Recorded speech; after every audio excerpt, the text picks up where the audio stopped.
Welcome to day 3 of the 6-5 Summit. 2 action-packed days so far and so much more to come. I'm Diana Blash, joined by my 6-5 co-hosts, Lisa Martin and Corey Johnson. We've had some really great conversations so far, guys. I mean, can you believe the guests? We've had Ericsson CEO Yossi Cohen. We've had ServiceNow CEO Bill McDermott. Today we have Slack CEO Denise Dresser, just to name a few of the all-stars.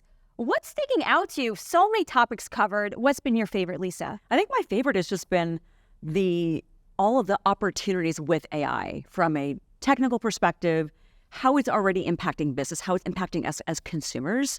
Also from a leadership perspective, Bill McDermott kicked us off with so much energy and such great hair on day one. But I love how we're hearing how these companies are putting AI to work for people. Right. I think it's a really positive message that we need to just get out there consistently. And, Daniel Newman, our CEO, was always talking about how semiconductors are going to eat the world. So I thought the semiconductor stuff was just so interesting, the way that semiconductors are changing so much right now. This is one of the most exciting times in technology I've ever experienced. Definitely. And there's a real race to make them more power efficient, more sustainable. But that said, now we're moving over to our interview with Slack CEO Denise Dresser. And this is really cool to think about Slack, a platform many of us use every day, to see how AI is becoming more incorporated into that. So that said, stay tuned for our next interview. Here's Slack CEO Denise Dresser.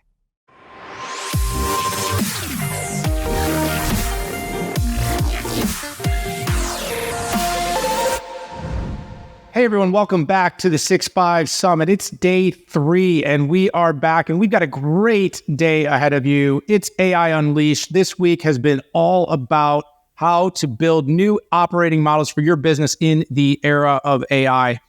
And this day is going to start out with a very exciting speaker to open up, sit down with me as the first of the day. I have Denise Dresser. Denise is the CEO of Slack. And she's coming to us to talk to us a little bit about, how every company is going to build this new AI operating model. Denise, thanks so much for joining. It's been great to get to know you a bit. And I'm sure everyone out there has so much to learn today. Oh, thanks, Daniel. I'm glad to be here. I'm excited to talk about this. Yeah, it's such a topic. Look, AI has risen into the conscious of just about everyone. Consumers, businesses, we're all trying to understand how it can help us be more productive day in and day out, how our businesses can be more efficient. We're looking at driving new operating models, removing friction from customer experiences, and so much more. And, you come from a world where this has been something that's been the mission of the company for a long time at Slack, right? Slack's been about being productive, about helping be more efficient, removing unnecessary friction from workflows. And so first and foremost, before I jump into the main line of questioning, you're about 6 months in? Yeah. How's that going? I mean, it has been an absolute ride of a lifetime. It is, the funny story about me in this role is I was talking to Brian Millham at Salesforce and we were talking about career evolution. And without even thinking the job was available to me, I said my dream job is to be the CEO of Slack. And it's a perfect example for anybody out there in the audience who's thinking about their career. And when you set yourself in a vision and you want something, making something happen like this. And so, first of all, it's a privilege to be leading this incredible company. As you mentioned, I mean, Slack revolutionized the way that the world worked 10 years ago. And it's exciting to be at the forefront of doing that again. And I really feel that Slack was made for this AI moment. When you think about how AI is going to be such a game changer in the way that we all work, and it's going to be the single biggest augmenter in the way that we work. And so I take that as a really big privilege and a responsibility to help transform work again. And so it's exciting. Sometimes they say it's all about one of the things I was going to try to not get too kooky with that word on you. Yeah. But you kind of did. But I kind of did. I told you the truth on that. And I think it's incredible. It's been a blast. It's a privilege.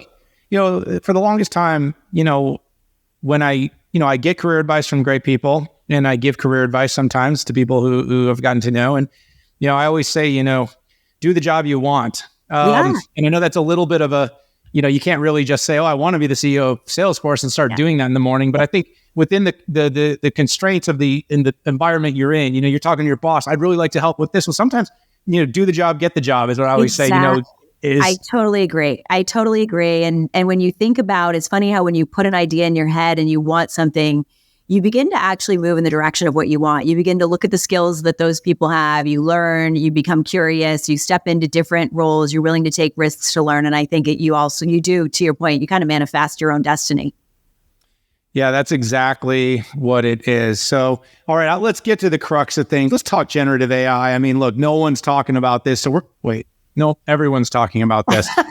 but generative, AI, it is evolving quickly. Right. So the ChatGPT buzz of November 22, a semi-useful product. I was there at Microsoft when they launched the big Bing with, GPT in it. And you're like, oh, is this going to revolutionize search and all these things? It's cool. But, what do you think as you've gotten to see this now, we're kind of more like 18, 20 months from the kind of onslaught? What are you seeing in terms of Gen AI and what it means for the future of work? Yeah, I mean, I think this has moved from, as you said, a novelty or a science fiction into true transformation in business. I think it is already showing, and it's going to be the single greatest accelerant from the original vision that I talked about with Slack. I mean, it's going to help make work simple, pleasant, more productive, and I think it's going to be the single biggest augmenter of employee business outcomes and productivity that we're going to see. But I still think, to your point, we're really in the early phases. We just released research that shows that AI adoption at work has increased 60% in the last quarter. I mean, the interest is so strong, but, we're still in the early innings. And I think it's gone from this novelty where you go and test it out and try it out to something that's going to have to be embedded in the flow of work, that it's working right alongside of you as sort of this digital assistant helping you be more productive. And I think that's happening today. That was the philosophy for us in building Slack AI. When you think about that right in the flow of work, when you're looking at summarization of data and recaps, and also with Einstein Copilot. I think about one of our customers, Wayfair, that's using Slack AI really to tap into, think about Slack being the collective knowledge of your organization and really tapping into it using AI right in the flow of work. And we're seeing that through Slack AI, we're summarizing 28 million messages and on average saving 97 minutes a week. I mean, think about that. If you extrapolate 97 minutes of savings in just being more productive and being augmented to be more productive, think about that across the productivity improvements in an organization. So I think we're still in the early phases. It's going to have to be in the flow of work and the work that you already do and making that more effective and sort of in that mindset of an assistant. But then we're going to see the world, I believe, move into the fact that every application is going to have AI in it. And then it's going to move into what I think, and I don't think this sounds too far off, I think it's really going to be taking action or autonomous AI. If you think about sales, the idea that you could be in Slack or in an application and have your BDR, your business development rep, actually surfacing in there and actually making a recommendation for who to call. Or in service, thinking about recommending real-time answers right there as you're on the phone with a customer or you're communicating with them digitally, and so on and so on. So there's this evolution of standalone, really interesting. Next, in the flow of work, I think that will continue, but then it will be in applications and really showing up more in an autonomous way. And I think for us, that's the technological element of it. But I think it's going to help people, or it's going to drive people to think about how to have a new operating model for work. It's not just about thinking about simple areas for productivity. I think leaders are going to need to think about how do they bring AI into the flow of work across all of their operations, and thinking about how do you start early so that you can learn from that, have your employees feel comfortable, that it's trusted, so that you bring it into just the fabric of how you work. And, I think that every company to be competitive is going to need to do that. And, for those who haven't started, I think it's figuring out how to start small and really adopt that in your employee population. And I think it's going to help work be more fun. And that's what I really love about it, because part of the mission of Slack is helping work be simple, pleasant, and more productive, and maybe bringing a little bit of joy into it. And I think when I think about what this all means, I'm filled with optimism. As somebody who works hard every day, the idea that it can get a little bit easier and more fun, and that work's going to look a little bit different, is really exciting. Yeah, I mean, look, you hit a lot of key points there, and I always think to myself, like, what would be optimal? You put 4, 5, 6, 7, 8 people on a call, and we've heard about these workflows for a while, but there's so much that Gen AI could assist. For instance, of hearing who took different action items on and then summarizing those actions, and then, proposal generations and follow-up lists and project management, and then inputs into your CRM, for instance, because we all know that even in the era of generative AI, there's just more data, which means the garbage in, garbage out thing actually becomes a bigger potential problem. There's more data.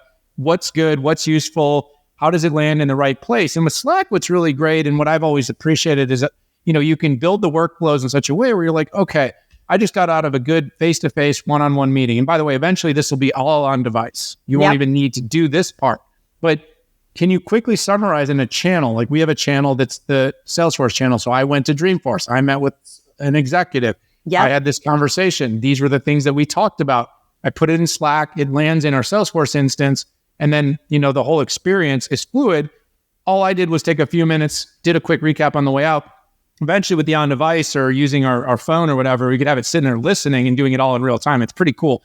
Or how about this? How about you're in a meeting and you maybe don't remember something? And what if you use, like for me, what I used to onboard when I came on board was Slack AI, because we had it before we released it. Finding information at your fingertips about that customer or about a product information. I mean, think about just what AI-powered search is bringing to us. And Slack's been a huge combination of the new recall kind of feature inside of it, then with the ability for it to sort and sift through all the different conversations, meetings, documentation that exists to get an answer. And by the way, we will hit the era. The number one thing I always used to tell salespeople early in my career managing salespeople was, don't ever say yes, say I'll find out. Yeah. And now we don't need to take the time to value of I'll go find out and come back to you is instant, because you're like, I don't know. And then the assistant's going to be able to say, hey, this is your answer.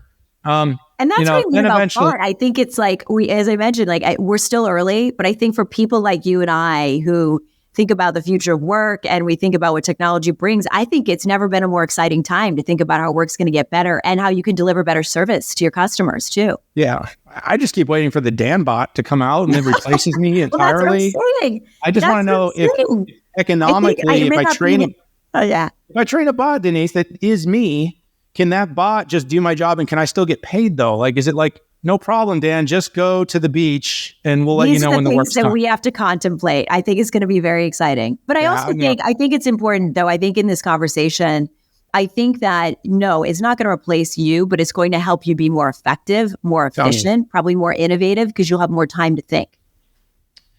Thinking time. That seems like a great idea. My only real thinking time anymore is transcontinental flights. I know. I can't get Wi-Fi. I know. That's my thinking time now. Listen, I kind of alluded to this, how things can work together. It flows from a Slack interaction to Salesforce. Yeah. Slack, part of Salesforce, you are not only a significant future of work and collaboration platform, you are also a major player in customer data. The biggest, arguably. I mean, obviously, everyone counts differently. And as an analyst, I got to be careful to do the emphatics, but you can say it.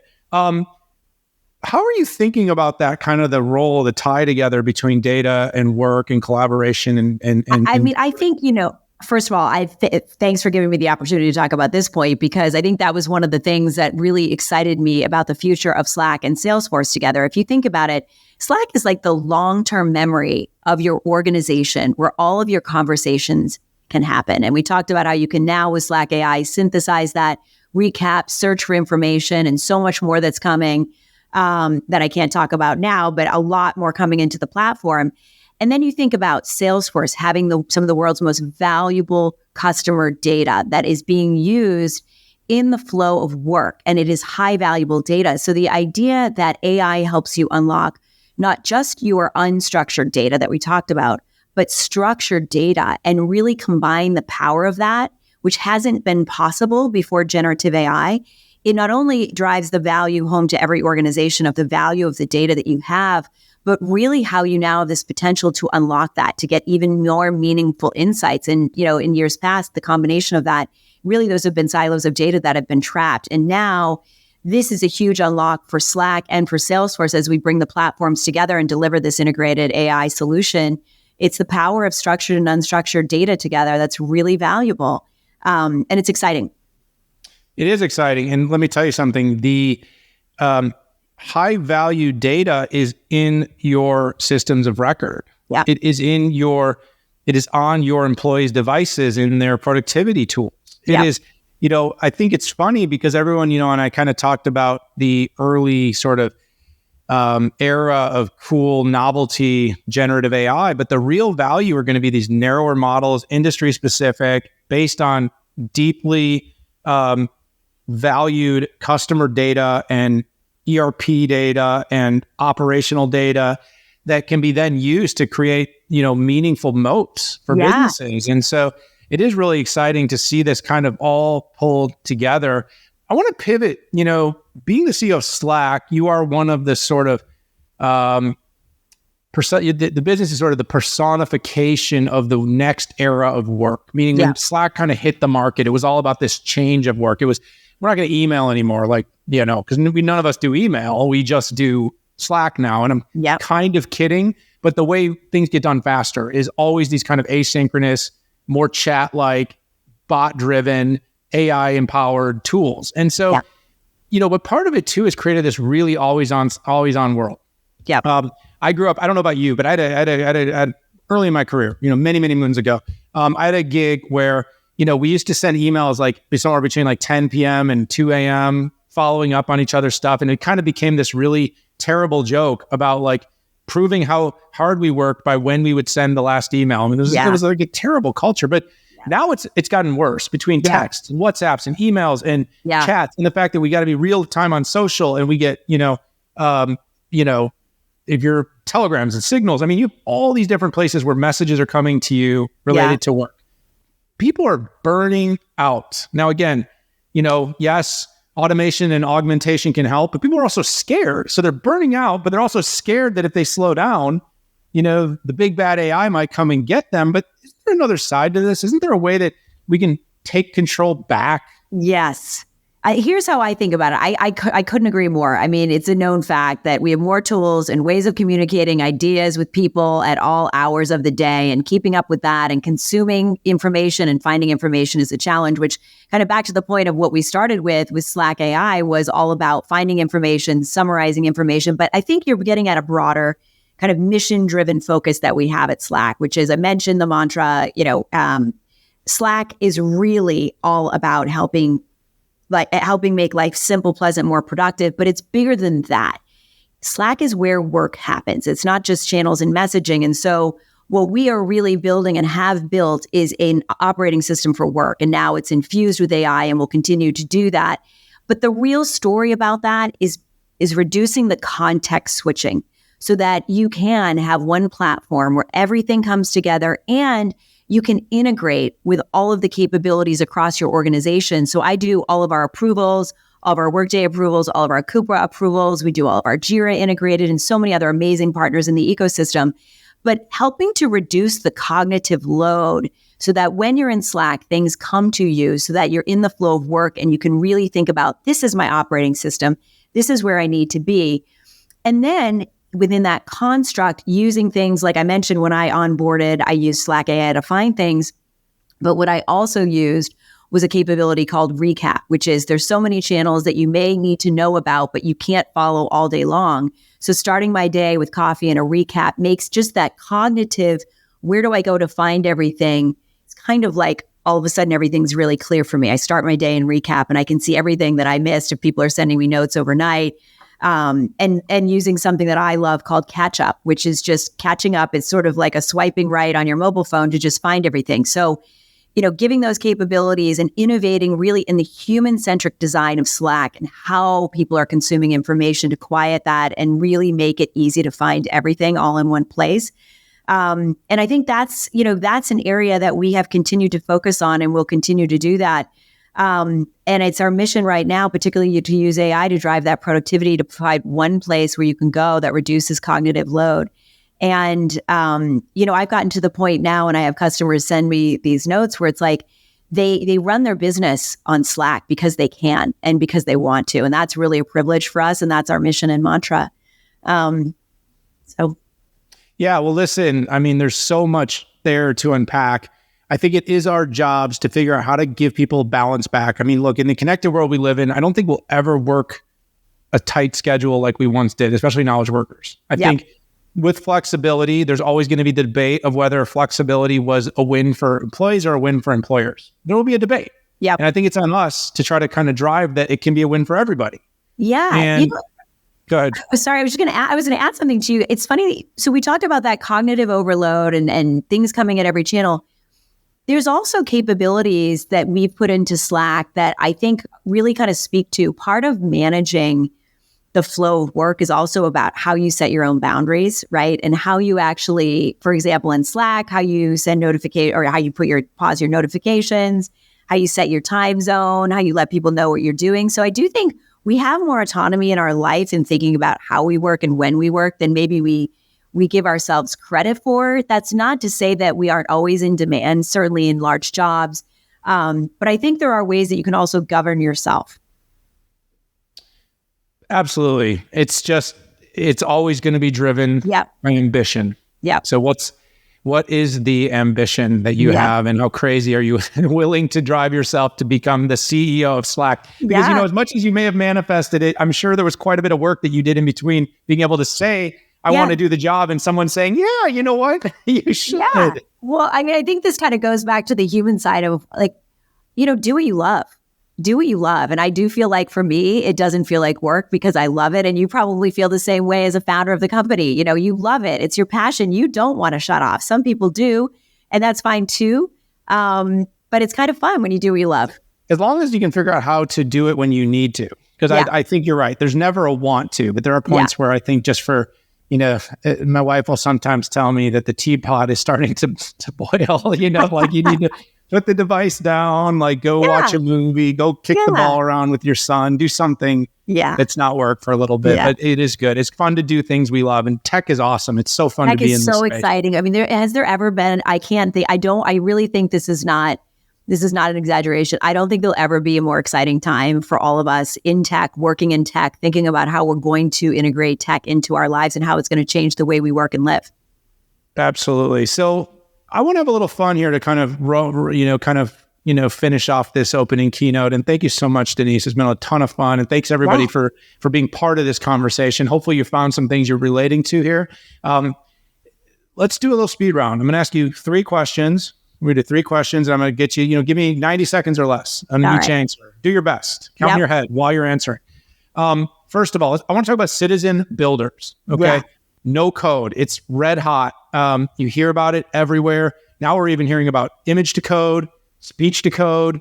Talk about the citizen builder and the role in the organization and kind of where AI comes into play. Oh my God. I mean, I think this to me is one of the more exciting. And I heard the stat. So first of all, I think everybody knows this, but Slack is a platform where there is a citizen developer community. We have over 1 million developers, and there are 2.6 thousand integrations in the platform out of the box, which is truly incredible. But in the last year, 13,000 AI-powered applications have been built by our citizen developer community within Slack. This is a huge part. Number one, I hope, and we take this as a privilege, but of the users who love the product enough that they say, hey, you know what, Slack is our work operating system, and we want to do these 2 or 3 other things in this platform, and we really want to evolve it in new ways. And so this is a huge part of our ecosystem and the evolution of our product. We have customers bringing their own large language models to innovate and drive processes across the entire business. And we need our citizen developer communities to help us all shape the AI revolution. And I think the way that when you think about AI generated code and AI powered workflows and all the things that are going to be part of these applications and the technology that people are using, I mean, I think it's just going to explode. It already is, as I mentioned, just in what we've seen in the last year for us. And I think it's a really exciting opportunity. It's also a great career opportunity for people. Absolutely. I never thought I'd be a developer.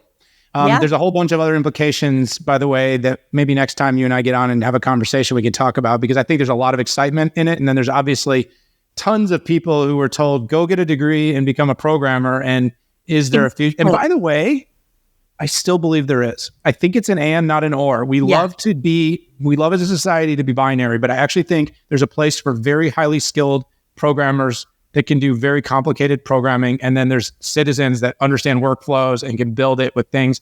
And I think just like, you need Ferraris, for a small part of the world, and you also need lots and lots of Teslas. Talk about customers. Yes. The outcomes. So you obviously, if you understand anything, there's only two groups in the world that can really influence buyers. One is customers talking about their great success, and then of course analysts. Yep.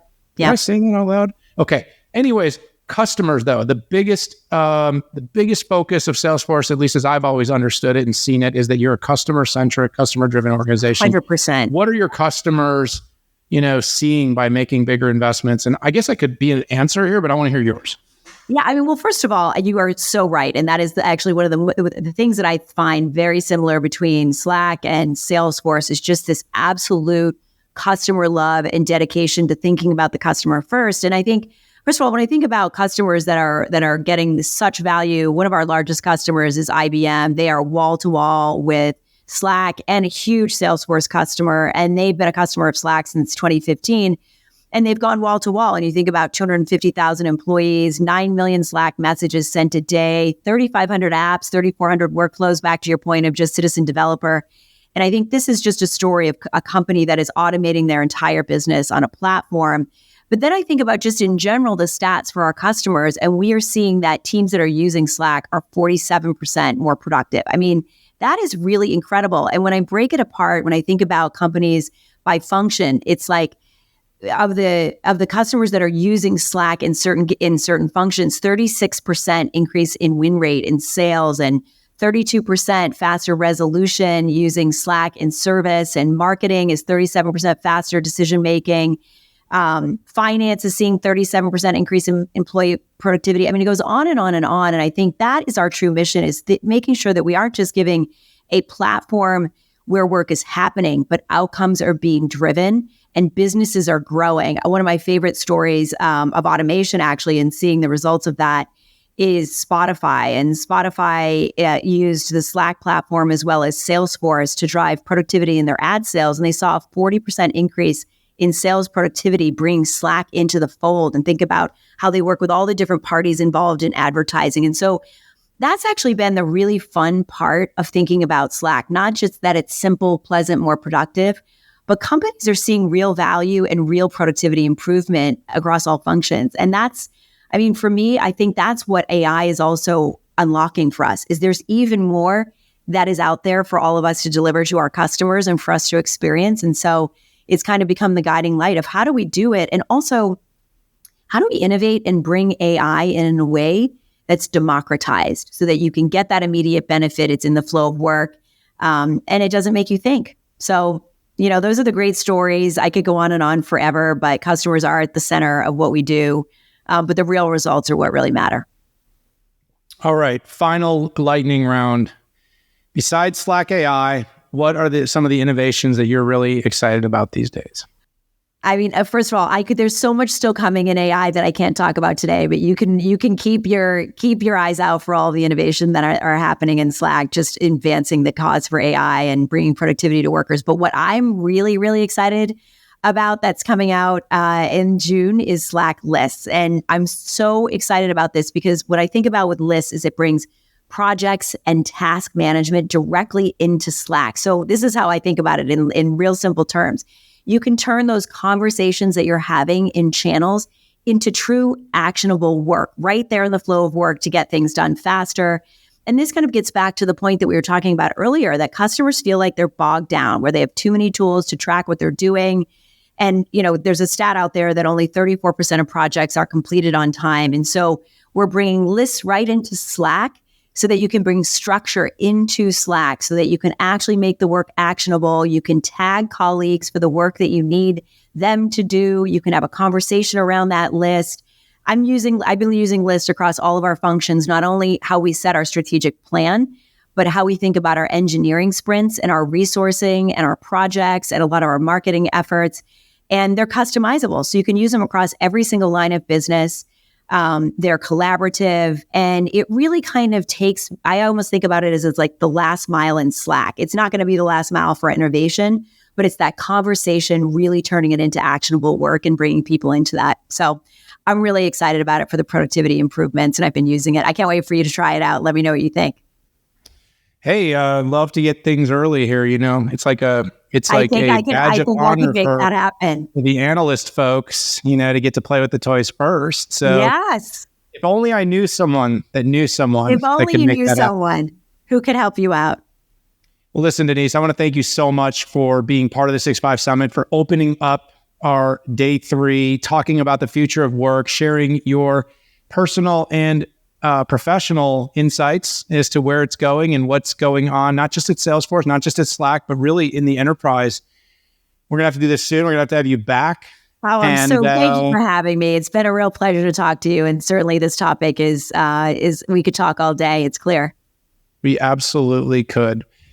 And everyone out there, thank you so much for being part of this. It is the beginning of day 3. It is the final day of this year's 6-5 Summit. It has been an absolute blast. We appreciate each and every one of you for tuning in. We hope you'll stay with the programming all day long. Studio, I'll send it over to you to get the rest of this day started. Thank you all.